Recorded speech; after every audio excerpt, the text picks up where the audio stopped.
来了解一下今天这位嘉宾的基本情况。各位请看。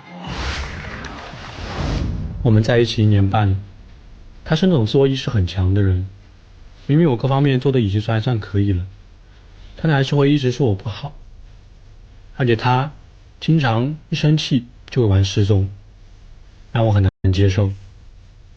他总说我任性，我觉得真正任性的人是他。为了吓我，他总是做出一些极端的事，这种相爱相杀的模式让我看不到未来。我今天来到这个节目，就希望他可以少任性一些，平时多多理解我。我今天来也希望可以弄明白，我们的恋情为什么会变成今天这个样子，到底是谁身上出了错？究竟是谁错了呢？掌声有请这一对，有请。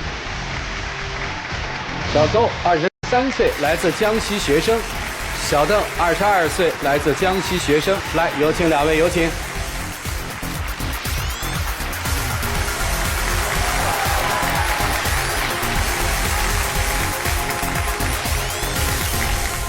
欢迎两位哈，好像都看到了对方身上的缺点是吧？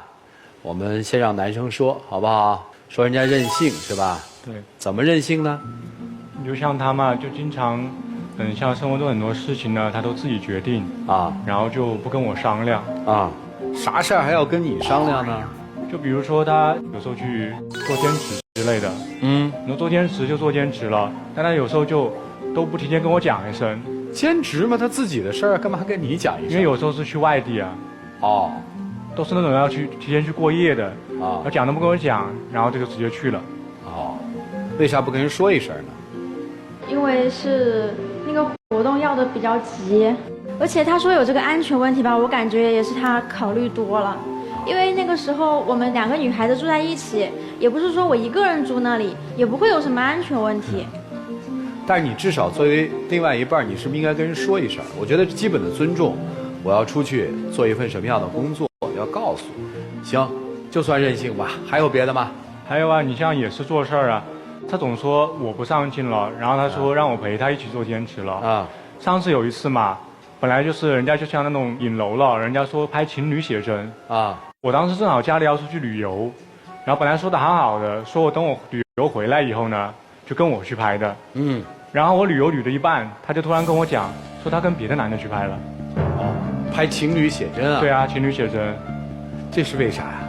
就那天嘛，那个活动本来是定好了别人的，就那天摄影师他跟我发微信说，他们那个女模特突然有事情，问我能不能帮他这个忙去替一下。然后我就想吧，那也行啊，那我也没什么事儿干，就去帮一个忙。你像这个了，情侣写真了，他是跟别的男的拍，他觉得这是工作，跟我讲没有关系，他让我信他。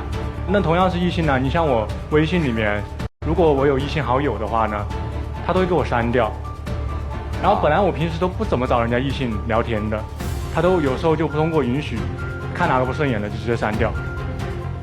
那个还不是因为你吧？那天我在你旁边，然后你在那里一直刷动态，就好几个女生老爱发自己的自拍，那你看就看吧，那你给别人点赞干什么呀？那我点赞还不就是尊重一下人家动态吗？你像有时候就是那样直接这样刷上去了，然后看着就点下赞。你像我有时候发动态，包括你发自拍，别人也会给你点赞呀。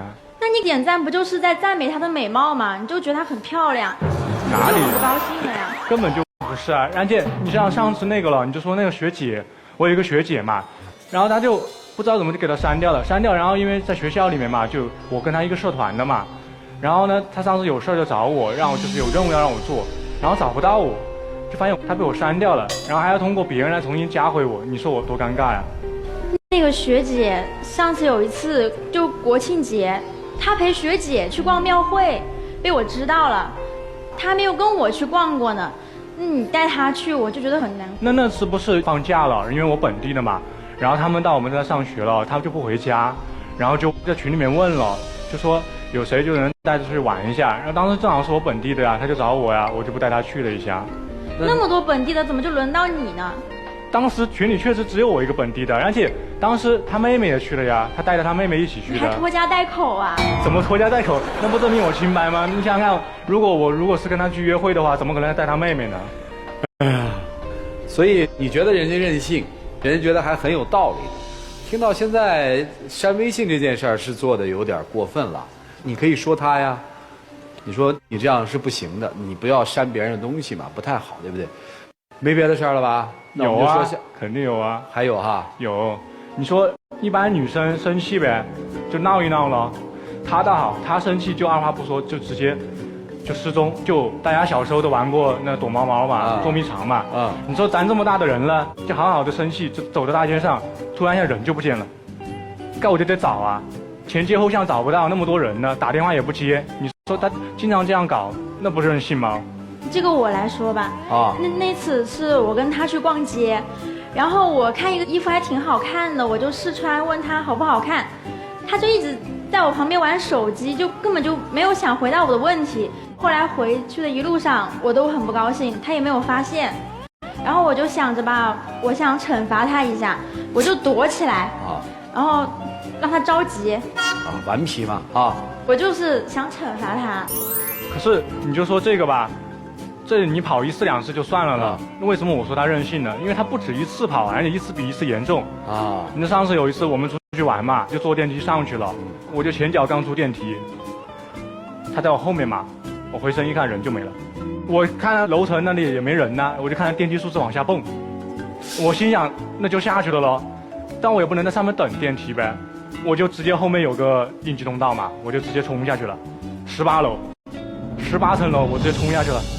就一开始我们去的路上，他男生嘛就比我高，所以走得比我快，他就走得好快，我就有点跟不上他，他也不太等我。然后我们坐电梯到那一层之后，他也不牵着我手出去，他就自己一个人就出去了，我就很生气，然后我就有一个念头，随便按了一个楼层，想再躲起来。所以男生觉得这是女生所有的任性，是吧？对啊，他这就很折磨我，因为他处理事情方式就是这样，不讲理，然后也不跟我商量之类的。你算诉完苦了吧？还有没有？暂时没了。来，女生好像对男生也是一肚子意见说你的意见。就他吧，他老说我任性，他自己做事情也很极端啊。就比如说那一次吧，我跟他2个人因为一点小事吵架，然后他就突然就躺在马路旁边了。你干过这事儿？躺在路上？心脏病犯了？没啊。那为啥躺路上了？那还是因为他先跑啊。那次他又跑，然后我找不到他，又追了10来20分钟才在前面找到他。那我说你跑，你不顾我感受，你愿意跑，那我就不走了。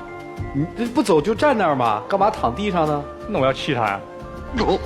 行，你做的确实比他升级，他的升级版比他还厉害行，躺那儿了，还有什么事儿，姑娘？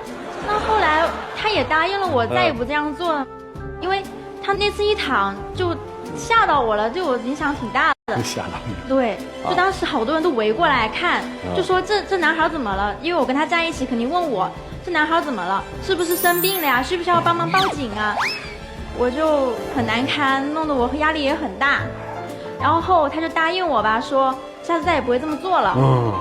小男生那后来吧，我跟他去哈尔滨旅游的时候，我们又一言不合吵架了。他就跟我说，他要往雪地中间去躺。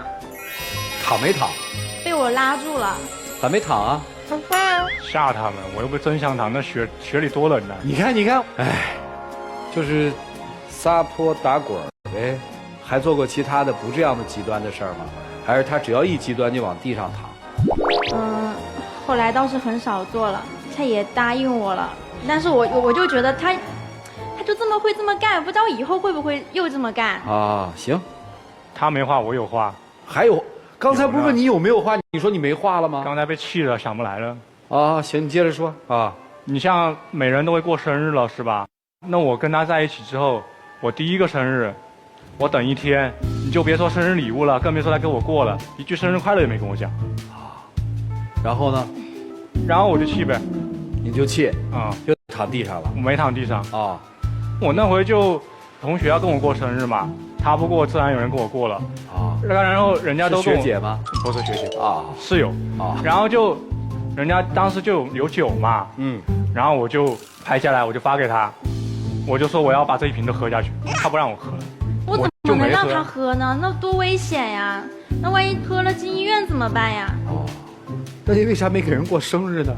这男生心眼这么大的，你为什么不给他过生日呢？那因为他生日那天是周3嘛，那一天有一整天的满的课，我们是异地恋，就没法去他那个地方陪他过生日。哦，不是一个城市谈恋爱？不是。哦，那还这么闹腾？本来见面的时间就少，你们看来一见面就闹腾啊？这都说完了吧？没啊，还有啊？有第一个就有第二个。你说第一次吧，他说没时间。去年生日，他说，要带我去买衣服当生日礼物，到现在衣服也没买呢。他那次生日吧，就正好跟我一个很重要的考试撞上了，都在备考，就没有时间给你挑。后来为什么不买呢？是因为我感觉就已经离你生日那天有段时间了，就感觉没有那个意义了，就没有去挑。然后你做了啥？我还能做啥？但他每次都以时间为借口，那谁都有没时间的时候。那他每次生日我都提前准备，有礼物是吧？那还到处今年到这儿玩，明年到那儿玩，所以你心里不平衡。对啊，我不平衡，我觉得他就没把我放心上嘛。啊。那你有时间你都干嘛去了呢？你还老是打游戏打到凌晨5点，你每天不学无术的。那还不是因为你跟我吵架，我每次熬夜都因为你跟我吵架，那我晚上也生气，我也睡不着啊，我总得找点事儿干了。你老这样不学无术的，让我对我们未来也没有什么把握啊。你对未来没把握，我对未来也没把握啊。我们也都快毕业了是吧？那毕业以后，那按那个传统的话，如果要继续谈的话，可能要见家长了是吧？那我也带他见过我家长啊，他经常到我家去，我家出去吃饭嘛，也会带他一起去。那他从来就不好意思把我介绍给他家长一样。而且我们俩其实是家里住得很近，是同一个小区的2栋楼。这1年半，他也从来没跟他家长都没提过。那你还不清楚吗？你老打游戏，然后你也不出去找点事做，也不去考证什么的，你老这样不学无术，你让我怎么有信心介绍给我父母呢？那可是我对你挺好啊！你看他刚刚也说我们异地恋吧，他说没时间给我过生日，我们异地恋就临市嘛，路上要2-3个小时车。我每个周末基本上都会去看他，有时候他上午说想吃火锅，我下午就直接去了。那我去2-3个小时，回来2-3个小时，我自己要赶着上课啊。而且你像他一开始说我不支持他工作，到后来我也改了呀。到后来他工作的时候嘛，他早出晚归，有时候我也送他呀。我起得比他还早，睡得比他还晚，就不这么抱怨了，好吧？一个男人，我问几个问题吧。2个人是不在一个城市读书是吧？是。怎么好上的呀？我们是初中的同学，他是转校生，就同了1年的学，初3那年。那后来因为那个时候都没有手机，然后就失去了联系啊。然后到大学的时候，大1的时候就恢复了联系。咋恢复上的呢？就发现他在我们那个班群里面还是有发言的哦，就想起他了，就想问问他最近过得怎么样啊。那你们等于都是初恋喽？我是，他不是。以前还谈过恋爱？谈过。哦，行，这没什么嘛，谈过就谈过好了。好了，今天来的目的，男生是要干嘛？男生，我觉得他经常争对错。也不针对错，我觉得你要干嘛？得改一改啊！改啥？他这些任性啊之类的，然后又不理解我啊？咋理解你？就我对他好，他要知道啊。啊，行，要了解，还要把你带给他爸妈，是吧？对。好，女生今天来干啥？他以后不要那么极端的解决问题了，你会吓到我，这样对你自己也不好。你说改，你得真正的改呀，要让我看到行动上的改。更希望你以后能够上进一点。女生现在她这么多你不满意的，最不满意她哪一条啊？你最在意她什么？最在意2点吧。你要最在意只能在意1点，最还能，我最在意2点，只能1点，最在意。那他就上进一点吧，其他的我就包容他，跟他一起改。行，男生你最在意他什么？想让他改什么？我就希望他，就不要老看不到我对他好了。哦。男生是说你要在乎我的感受，对，他在乎我感受。女生说，哎，你能不能积极努力一些？你会发现现在的这个情侣吵架跟过去吵不一样了。现在情侣为了一点鸡毛蒜皮的小事就吵得不可开交，而且你发现男生啊，现在这个小情绪有时候比女生还厉害。你们看看怎么办吧？我们一起进入丘比特问卷。二位好，在我看来，你们在彼此相互的折磨过程当中获得被爱的尊荣感，就是什么呢？你因为我而痛，我因此而爽，啊，就互相折磨啊，然后其实内心特别爽，特别开心。你们两个是一个特别好的互动状态，在我看来，特别般配，啊，这边一言不合我就跑，那边你跑，哎，你跑我就倒下，开始嘿打滚喽。我刚才描述的这个场景像什么？特别像我儿子干的事儿。我儿子今年2岁了，啊，你不给他吃糖，他就往地上一躺，啊这样，然后你要不给他吃糖，他就跟你生气，转身就走开。那作为家长的我们怎么办呢？如果他走开，在家里我是不管的，在外面我会把他抓回来，然后跟他讲道理啊，你这个怎么样，我跟他沟通，你糖吃多了牙疼什么什么，我跟他讲道理。如果他躺在地上打滚，不管在家里还是外面，我都是不管的，而且我会离他远一点。为什么？我嫌丢人呀。他看没有大人管他，他自己会起来的。你们两个的行为像不像孩子？幼稚不幼稚？说到底，你们采取这种极端的方式，是沟通不当。有事儿你就说呀，你跑什么跑呢？我们通常来讲，情侣之间有误会要吵架，我们就先第一次沟通，解决不了，第2次我们发脾气，对吗？第3次我们再采取一些激烈的行为，不能什么事儿只要我不满意，还电梯里给我玩大变活人就消失了。我刚以为说一回头人没了，变魔术呢，在这儿，对吗？男生更是多大了？今年23，还好意思说啊？像2岁半还23，往地上一躺，旁边阿姨叔在坐着一看，哎呦，你需不需要报警？哎，丢人不丢人啊？所以我觉得年轻人谈恋爱，只要你们自己心里高兴，爱怎么玩怎么玩，我听起来就跟打情骂俏似的。但是要注意你们的沟通方式，处理问题的方式，比如说删人家微信这事儿绝不能做，这样做是绝不可取的。其他没什么，祝你们幸福。你们这种恋爱的方式叫撒娇式的恋爱，不只是女的对男的撒娇，男的对女的也是撒娇，你们是双向的撒娇式的恋爱。那么这个撒娇式恋爱，你们主要呈现以下3个特点啊。第一个呢，叫我做的不对，但是呢你也做的不对，所以你千万别说我做的不对，是吧？刚才你是这么说的吧？对，这个事情是我做的不对，但是呢你你不求上进啊，是吧？所以你就别来说我了，这是第一点。第2点叫什么呢？我要用你心疼我的情绪来让你屈服。你看你怎么让他屈服？我失踪，你找不着我了，你担心我吧，让他心疼你。你也是啊，我喝酒，我躺雪地里面，让你心疼我呀。用这种方式让对方屈服，这是第2个特点。第3个特点呢，叫沟通的主要方式是抱怨。就你们2个人之间沟通的主要方式是抱怨。啊，我说对不对？这3点。对。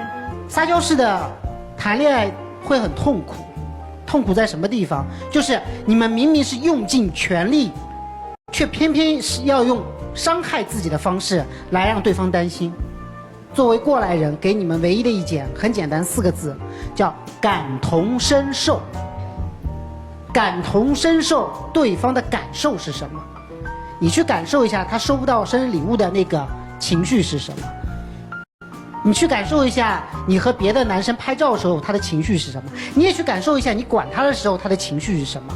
所有的时刻，所有的当下，当你要发作要让对方屈服的时候，请你们先多去感受一下，多站在对方的那个立场上去想一下，我那个时候的体会是什么。当你能够感受到对方了，你就成长了，就这样。我跟陆老师的观点很相同，但是我是从你们两个人的这个各自的这个角度出发的。你们两个人都是特别以自我为中心的那样的人，然后呢，两个人在干一件什么事儿呢？在干一件证明谁比谁更爱谁一些。就是我希望用一个方式来证明，哎，你要更爱我，然后呢，对方也是，我也希望用一个方式来证明你更爱我。反正就是用这种互虐的方式，然后呢，还彼此不尊重对方，彼此对对方不满，但其实两个人都各自半斤八两。你要求他改的地方，你有吗？你要求他上进，你上进吗？你要求他知足，感受到你对他的好，你自己有吗？所以就是你们不要双标准待人，要让对方改的地方的时候，想想自己在这方面身上有没有欠缺和不足。自己如果先做到了，再去让对方改，别自己还就这样呢，你凭什么让对方改呀？所以我觉得你们没有尊重彼此，没有尊重这段恋爱的话，那我们也没什么好劝的，对不对？好吧，谢谢你们。你知道你们的行为叫什么吗？这就叫做用破坏的方式去建设，用自毁的方式去绑架。你不是觉得我让你丢面子吗？哎，我偏要这样。有一些事儿啊，偶尔做做是挺可爱。你比如说我谈恋爱那会儿，我老婆特别喜欢抱电线杆子，现在我女儿也特别喜欢抱那桌腿子。就你只要是不依着她，她就抱桌腿子。但这些事情偶尔为之是很可爱的，但是时间一旦多了，这事件就会上升。现在她是突然躺在雪地里，你是突然玩失踪，用这种报复的方式来裹挟对方，那么将来就有可能用更加升级的方式，比如说，你不是不许我这样吗？我偏偏要跟别人暧昧，来让你难受。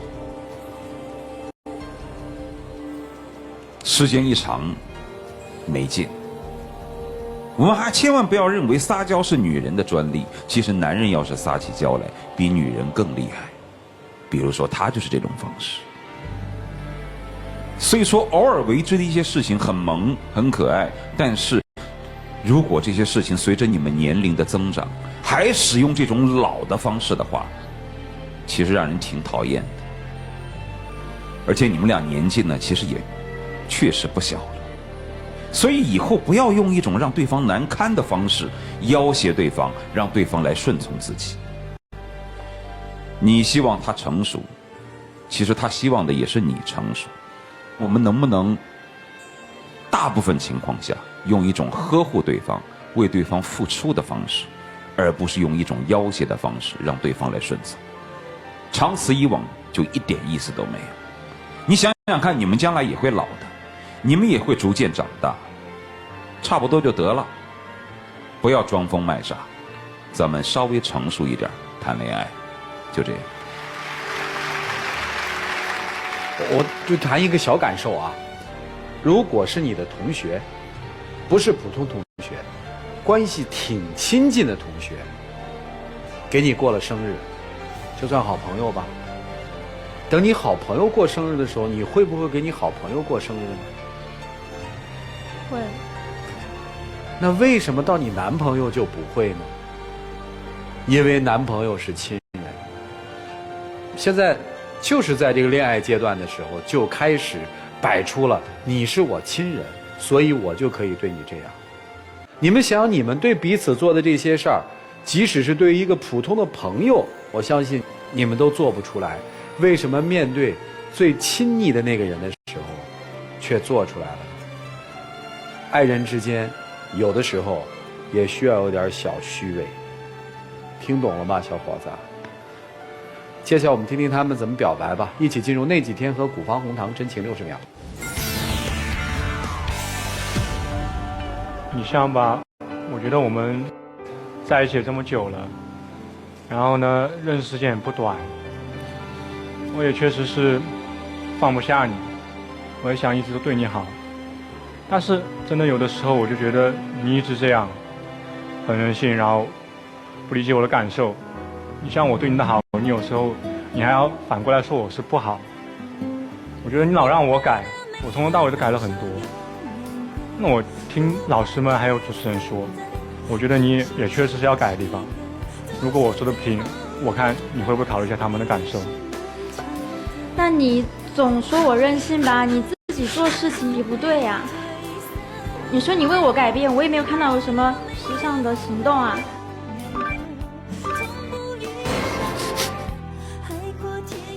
所以说，一个方式一旦养成之后，掰过来真的挺难的啊。行了，现在请两位打开爱的记忆箱，来，请开箱。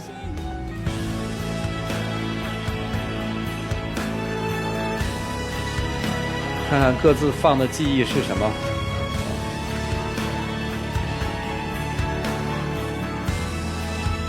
女生给介绍一下，你那个记忆箱里放的是什么呀？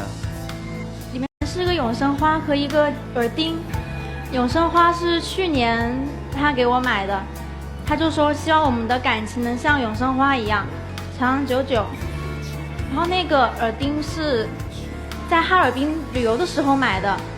刚刚也说了，在哈尔滨的时候发生了那样的事情，就旅途有点不太愉快，就感觉冬天吧就像一个魔咒一样。这个冬天我们又来到了这个地方，感觉让我有一点担心。哦，我们还能不能走过这个坎？哦，行。男生放的是什么？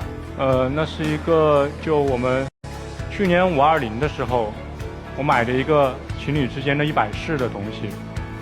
就里面很多，比如说出去旅游啊，以及看烟花呀之类的事情。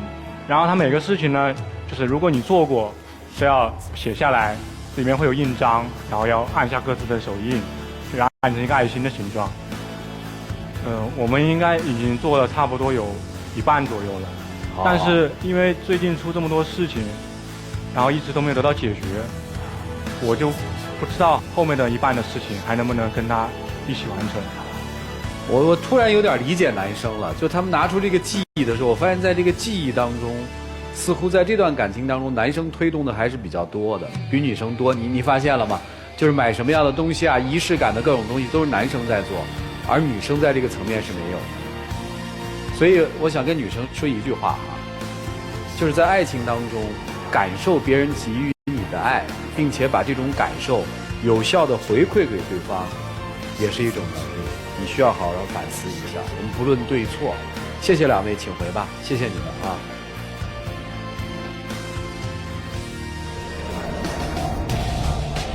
来，请关门。来吧，看这对年轻人自己的选择，请开门。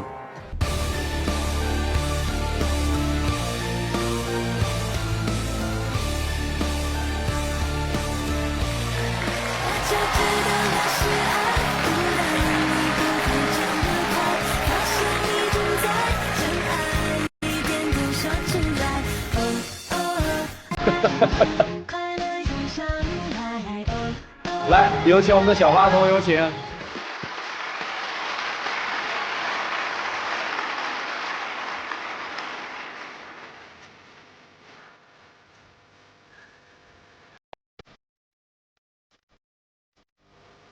爱就好好爱，别再作了啊！谢谢两位，请回吧。